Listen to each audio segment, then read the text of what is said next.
Okay, so to see a shot bearing, yeah.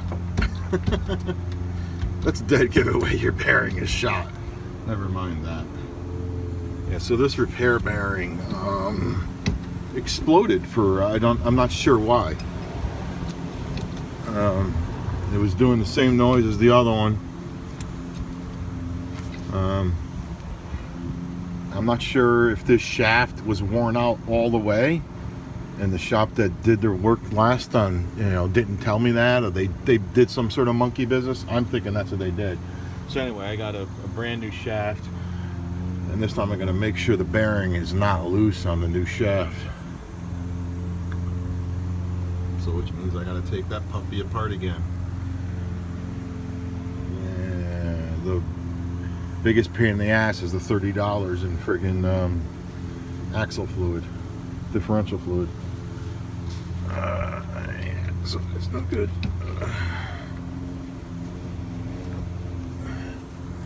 And apparently, when you push this axle in, the ABS sensor is in the way. See how it's eating it a little down there. But when I originally did this, that ABS sensor was not in the way. I just pushed the axle in and pulled up the C-clips out. So we'll see what happens. Because you just see the ABS sensor is eating into the edge of it there, right there. See how there's some of it missing? Maybe this is the wrong ABS sensor for this car, because when those idiots did my axle, they were having an ABS sensor issue, and they're like, oh, was your other one working? I was like, yeah, why don't you just take the other ones off my original axle? But I'm not sure if they actually did that.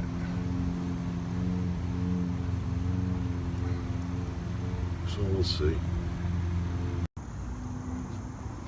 Oh, round two with this thing. Apparently, I am an idiot. The bearing is fine. And, I went and got a repair bearing. I think your normal bearing wears right here. So the repair bearing wears over here. That's why I got a repair bearing, just in case this axle was bad. But comparing this to a new axle, yeah, this axle is pretty wasted. And when I go get the original bearing and put it on the newer axle,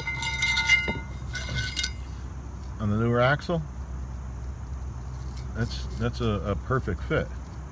This is the old bearing that came out. Let's try it on this one, on the original axle.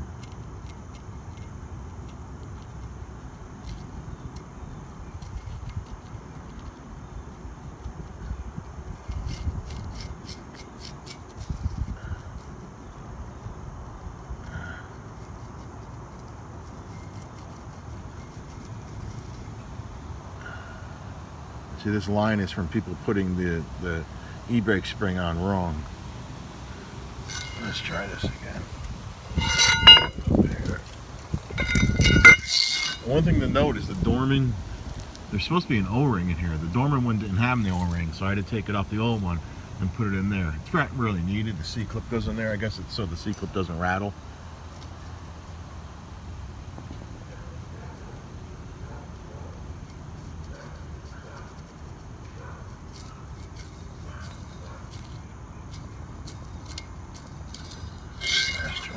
This one.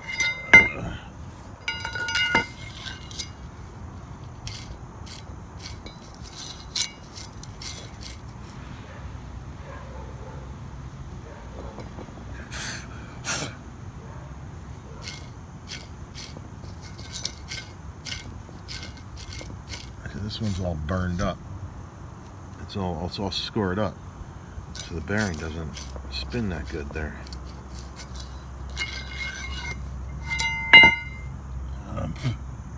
Alright.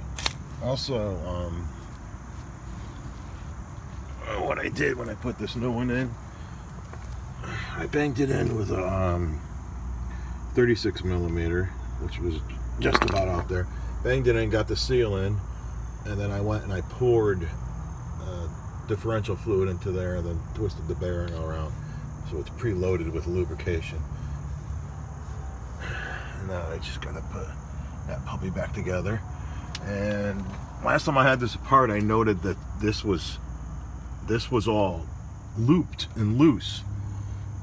Because the idiots left like a 2-inch gap in there. So to fix that, on that side, that's the passenger side. To fix the passenger side, you need to come over here. This spring over here is your passenger side e-brake, and let's see if I can get this. It's adjusted by this clip here. And note, there's a spring on here. This spring is pulling the cable. Sorry, it's pulling the cable that way. So what you do is you loosen this. You pull this clip. You pull it about halfway, and it releases this. And the spring will actually pull this cable forward, and then you just put the clip back in. Of course, you want to go check your brake and make sure the spring isn't engaging the e-brake. You got to go over there and check that and make sure it's not pulling it too much.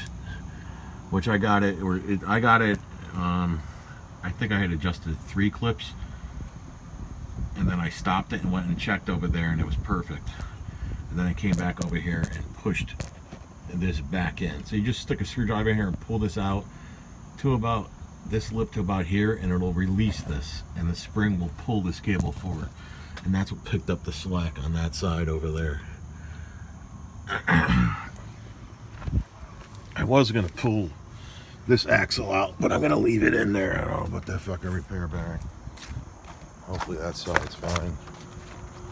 So anyway, I'm gonna return this repair bearing to Amazon as defective, because pretty much it's defective, isn't it? As far as I know. Alright, so we're gonna put all this crap back together, and this thing better not have a rubbing noise anymore. I mean, it can't be anything else. The e-brake is perfect. It's not being pulled. It's not loose. With it loose, it was being pushed this way. Now you don't have that going on. So yeah, look at the bearing exploded, and it was weird. Bearing exploded, and differential fluid just got thrown everywhere in this tire well. I didn't know this stuff comes flying out like that. But anyway, get her done. Oh, all back together. Really, the hardest part is filling that damn thing up with fluid, because you're squeezing the bottles and there's no air in there. If you don't let air in, fluid doesn't flow. So you have to exceed the pressure in the bottle, which means squeezing in, squeezing it, and squeezing it. If you poked a hole in the bottom, then the fluid would just flow right in there. But it's hard to do when you're one-handed and you're trying to hold the bottle way the hell up into this area, and the hose is falling off the front. So that's pretty much the hardest part of this whole damn job. Oh, look how wet that is in there. I'm just gonna let the diff fluid burn away. Oh, whatever. Well, this better not be allowed now, because the carrier bearing looked fine. I mean, it seemed fine. Well, we'll see what happens. I mean, it had to be the axle shaft.